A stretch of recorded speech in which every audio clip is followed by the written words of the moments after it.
And welcome to another episode of the InfoTech podcast, the podcast that explores the intersection of business and technology. I'm your host, as always, Jimmy Huber. And today we have a special guest on board. If you're a regular listener of this podcast, the CMIT world is not foreign to you guys. And we have another franchisee owner, Andrew Vaughn. He is from CMIT of Glendale. Andrew, welcome to the podcast. Thank you, Jimmy. Yeah, you bet. So we were chatting here earlier, and Andrew has a pretty wild story. It involves, I think, commuting coast to coast, three different time zones. Why don't you tell us a little bit about your background, Andrew? How you Yeah, became a CMIT owner, and all the things. yeah. For the last roughly 13 years, I've worked in startup tech, primarily in for New York-based companies, despite me being on the West Coast. Majority of my career was spent at Datadog, which is one of the larger IPOs and success stories of the last 10 years. I started there as a support engineer, worked my way up, eventually being a director of various engineering teams. But that started when I was like 25, and I was single and didn't have children. And so commuting from my home in LA to New York once a month and spending 3 to 5 days, sometimes more, every month, went from exciting to taxing after so many years. And No kidding. that kind of leads me why I started my MSP, CMIT Solutions of Glendale, as I wanted to focus my time and be kind of centered in the community I live in, and that's kind of what got me here.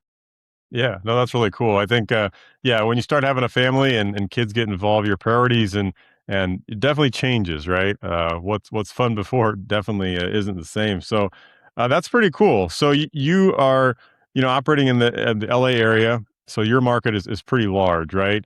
Yes. I think a lot of MSPs might be a little intimidated by that. I mean, there's a lot more fish in the sea, but you've got a lot more competitors too. So tell us a little bit about how you differentiate yourself. How do you stand out in the crowd, and what you're currently offering. Yeah. So mine primarily my approach is, kind of the tagline, like enterprise level IT and cybersecurity at a small business cost. And because I'm primarily focused on my immediate vis- Glendale area, I am very plugged in with the Chamber of Commerce, local events, farmers markets.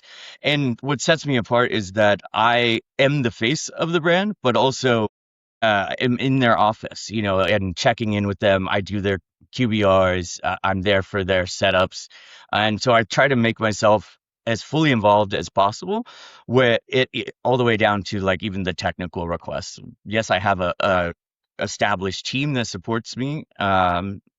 Based across the United States, but I try to be as plugged in as possible. For example, just the other day, one of my clients had a new printer and she was kind of confused on getting it set up. I could have sent a technician.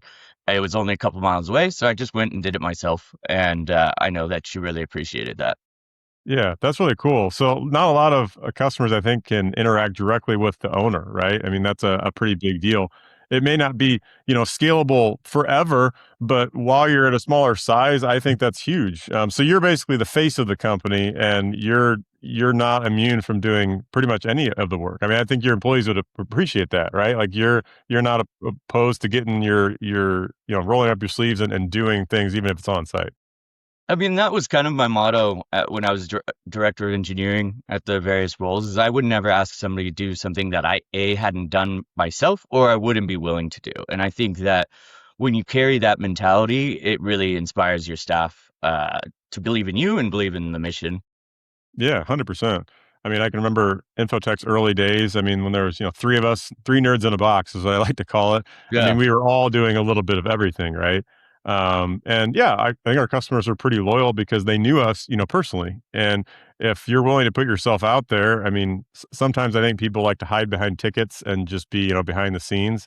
But yeah, generally the owner operator is the one, beating the pavement and being the face of the company too. So that's pretty cool. Um, we were chatting a little bit earlier, and you mentioned that you kind of have a specialty in hospitality. I mean, I Yeah. think that's a little bit unique. Tell us a little bit more about that, and how you're making a difference, maybe in areas where other MSPs or larger companies don't feel like it may be worth going into. Yeah, it all kind of started by chance. There was a new cafe that opened near my home. I just happened to be there having a coffee and a treat, and I noticed that their Wi-Fi was extremely slow. And I looked around, and there were like 20 people sitting here on their laptops, and I could hear other people mumbling like, "Oh, it's slow," or "I'm getting disconnected." And it kind of dawned on me that like a lot of these places are ran, small business families, like they might not have technical backgrounds. And so the owner just happened to be there. And I asked him, I was like, "Hey, so do you have a guest network, a primary network? Like what's your setup like?" And he just pointed to like a very generic Wi-Fi router. And I told him, I was like, if you have 20 people here, like that's just not going to cut it. And I showed him the speeds just from my phone, and it was crawling. And I said, I was like, look, I literally live 2 blocks away. Like if you ever need some IT help, I'm happy to look at your stuff. I was like, I at the time we didn't really have something like that. And our MSP packages, they're all focused on 5 to 200 seat, legal CPA offices. Hospitality is kind of ignored by the MSP space. And so I didn't really have anything to refer to. There's no SKUs in my system for this kind of help. So I sat down and I created what I called business technology services. And it's aimed at just very small cafes, bars, small restaurants. And it's been going really well. What started with one cafe, and now I have, several bars, several cafes, um, and they're very light. I mean, it's nice that I'm targeting within a 5 mile radius, so me and my technicians can respond quickly. But for the packages that we end up selling, $200 to $300 a month, they're very light. I even I've started deploying. They're called like these easy. They're like e power strips that connect, and so they'll auto cycle their router and Wi-Fi if it detects that it can't connect to the internet. That alone saves me if it's like a $70 device. If it saves me one rollout, it pays for itself. And so far, it's worked out really well. It's like a smaller knockoff version of a Watt box. But Yeah. yeah, so I deploy those in my hospitality.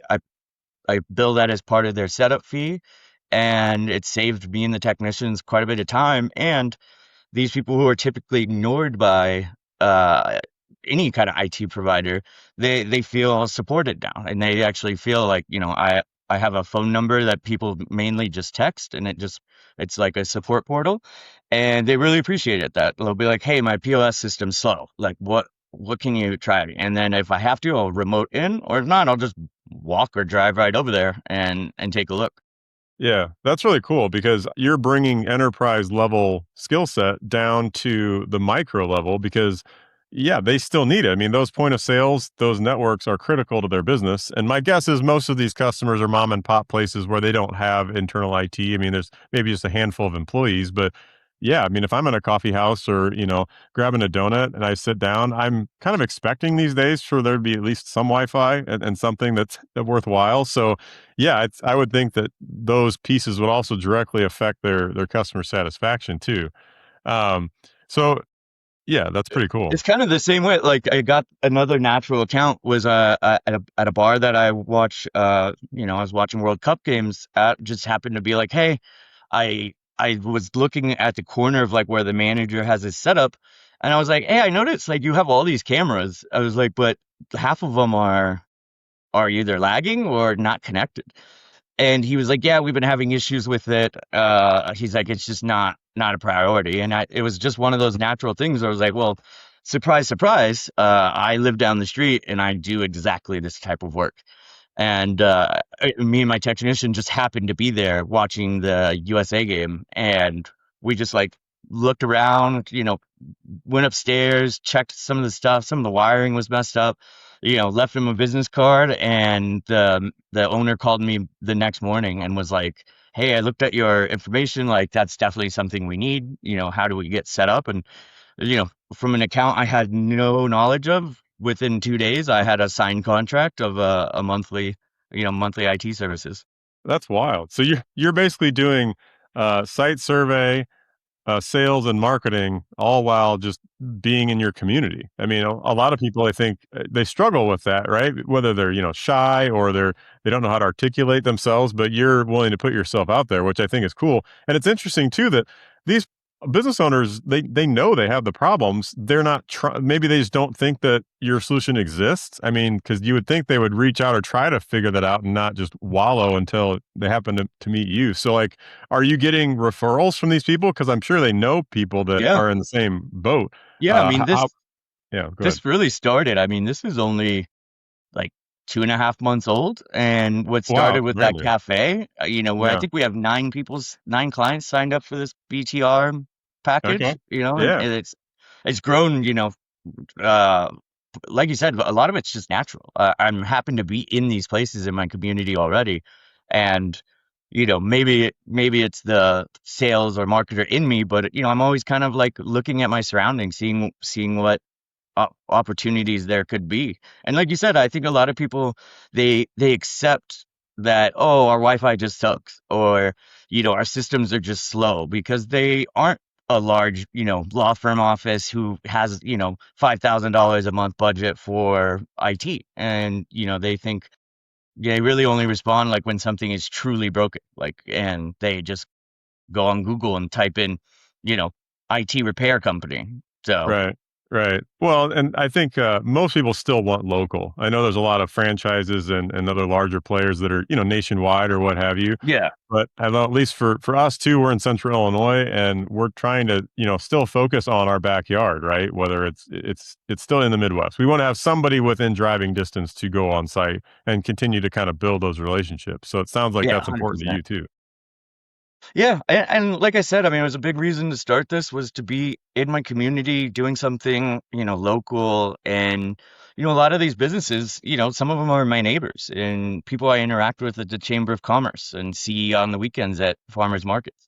So it's nice. I feel like I'm contributing, especially with the smaller hospitality clients. It's beneficial for me. I mean, if I'm in there watching the game, I would appreciate some solid Wi-Fi and that their security Oh cameras yeah, work. So, yeah, it's a win-win, and pay yeah, you to fix it, and then you can use it. So yep, yeah, no, I totally get that. Um, so scale it out for me. This is brand new, right? But it's obviously working for you guys. You're at a 5 mile radius now. What is the plan to? I mean, are you wanting to grow that radius to take over your whole county? I mean, what? How do you see it growing and expanding? yeah. I think for right now, I want to limit it only because I want to prove that the local immediate response like really resonates with people. And then I think expanding the program, I would probably strategically hire technicians that want to service particular communities and have that folk like, and then make 5 mile kind of gap or 5 mile circles around Yeah, those that makes communities. sense. Yeah, Yeah. kind of set up territories. Yeah, yeah. Yeah. Yeah, I would think it would be definitely duplicatable. I mean, especially if you're in an area with enough, population, then you can carve it up into neighborhoods that have endless small businesses that are like that. So I think that's pretty exciting. So I wanted to ask you a little bit about kind of your business growth, right? So we have a lot of business owners that listen to this podcast, and I try to glean insight from each guest that comes on. So can you give us maybe one or two examples of something in the last maybe 6 months or so that you really struggled with, or that was a roadblock to you that you were able to push through, figure out? We're always looking for tidbits and learning from other people. So I thought I'd throw that one out.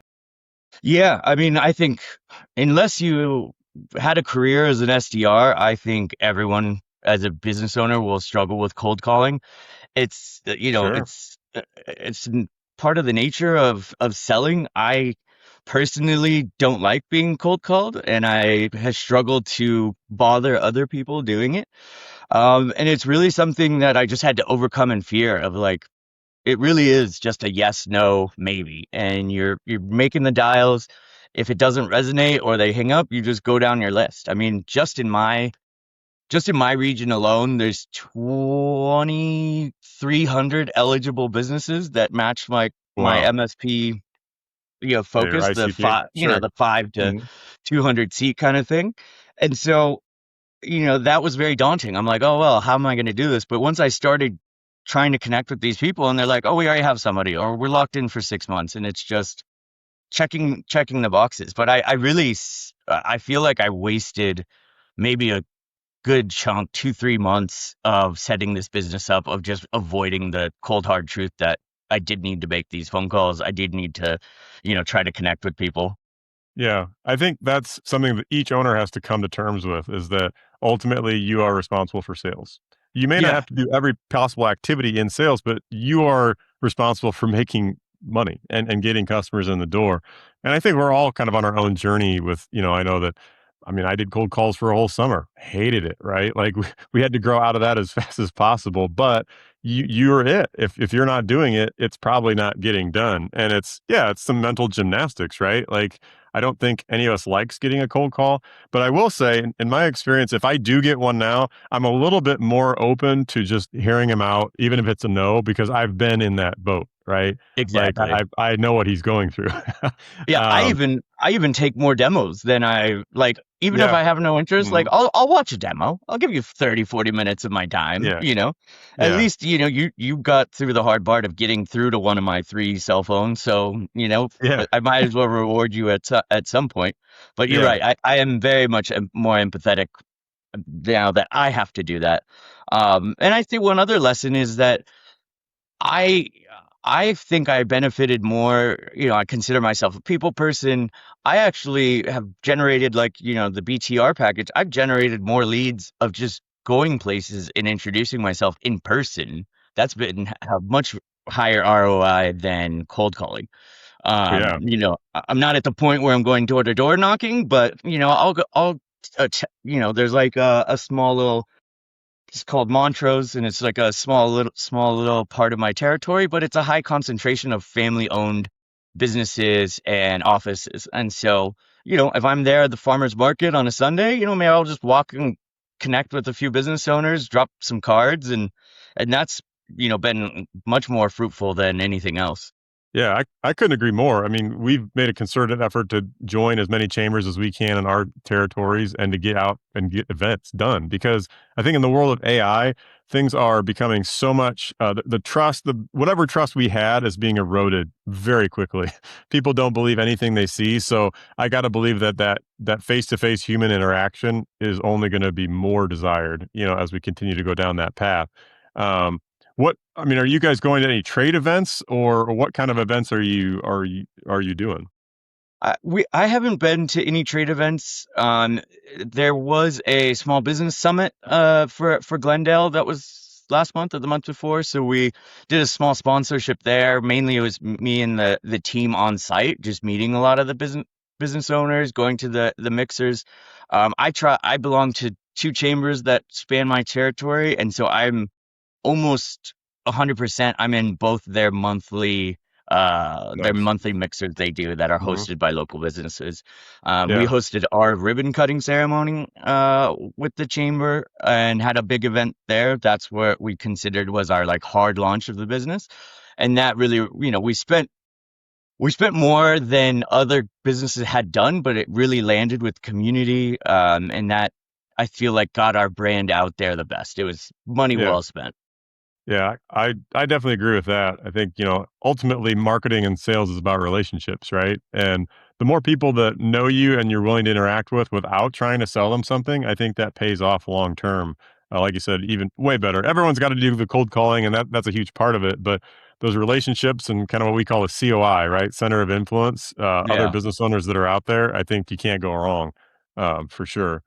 Um, what would you say to other young entrepreneurs that maybe haven't started their business or they're just getting their feet under them and trying to figure some of this stuff out? I mean, you had a couple great examples there of things that are working for you, but like if you look back to, maybe Andrew of 2 or 3 years ago, what would you say, to those to people that are in that spot?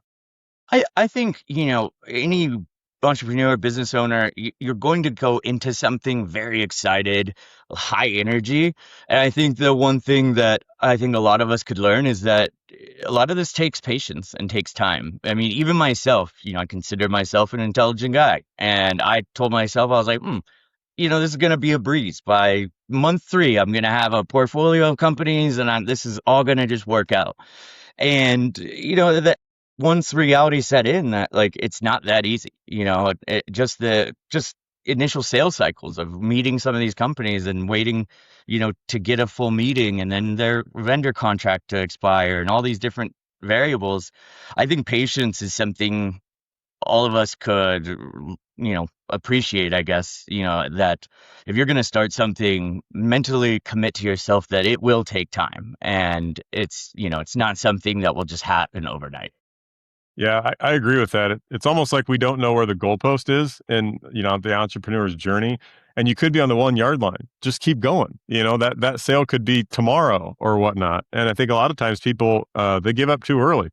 I know I've been a victim of that, and some initiative, that we've had. It's like, man, I wonder if I didn't start going to something else. Like if I just would have stayed the course, it's not sometimes that you're doing wrong. It's that you're just not giving yourself enough time. And that's, I think, something that we all have to learn, on our own, it seems. So yeah, that insight I think is super powerful.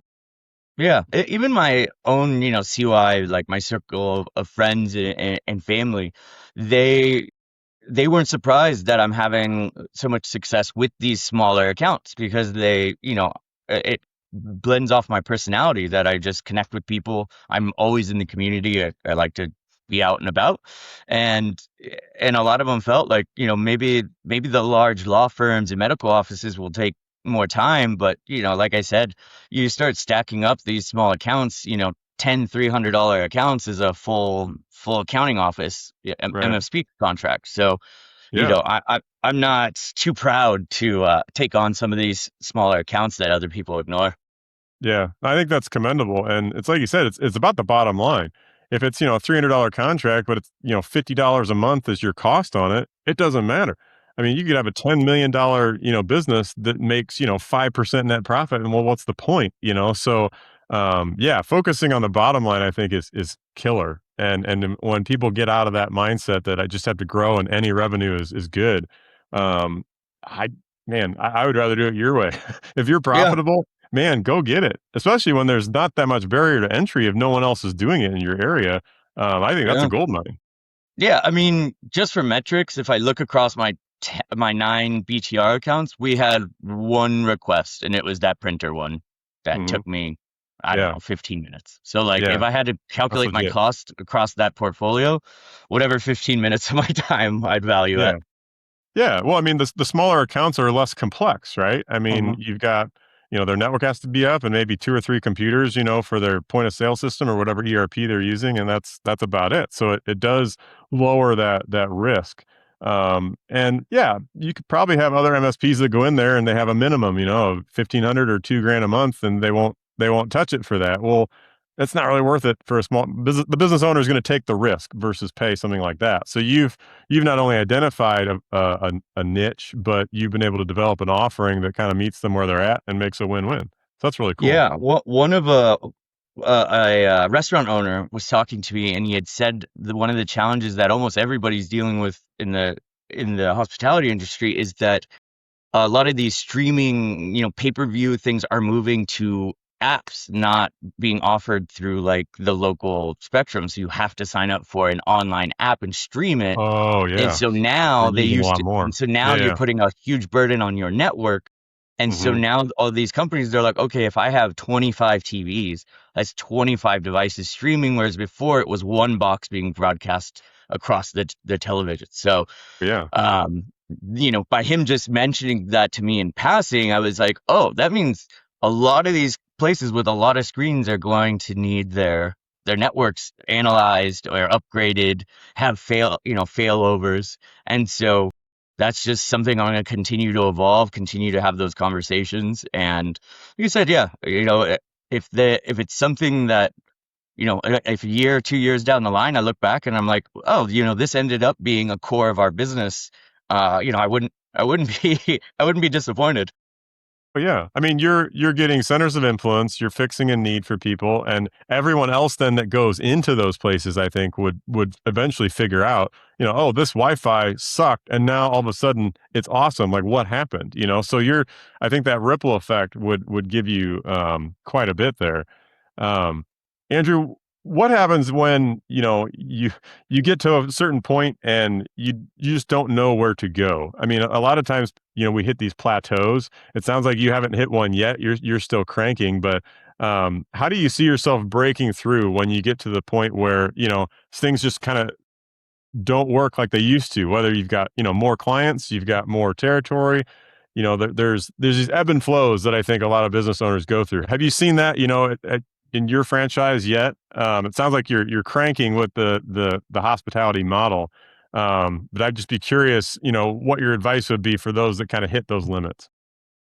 You know, I personally try to take a lot of notes in my personal life, but I try to analyze things and try to, I guess, maximize how I spend my time. And so, for example, one of the plateaus I was hitting is that, in our franchise model, we're told to like seek out like four particular verticals, like CPA, legal, medical, and I just wasn't making a lot of progress there when I first started this MSP. But I did notice that insurance, small accounts, once again, small, State Farm farmers, those were being more receptive. They're easier accounts to set up. They still have the same needs and compliance requirements, but once again, I was like, oh, well, if I'm signing these 2, 3, 5 seat insurance offices and it's working, why am I wasting so much money and time trying to sign, an accounting office if they're just not willing to budge? And so while those are meteor accounts, I just try to look back. I'm like, I should be spending my time on what's working. Maybe I'll go back to that and try a different initiative and a different way to get into it. But I do think that that was my first plateau, that I was trying to be an IT provider for everyone. And when you use the same messaging for every single person, it kind of falls flat.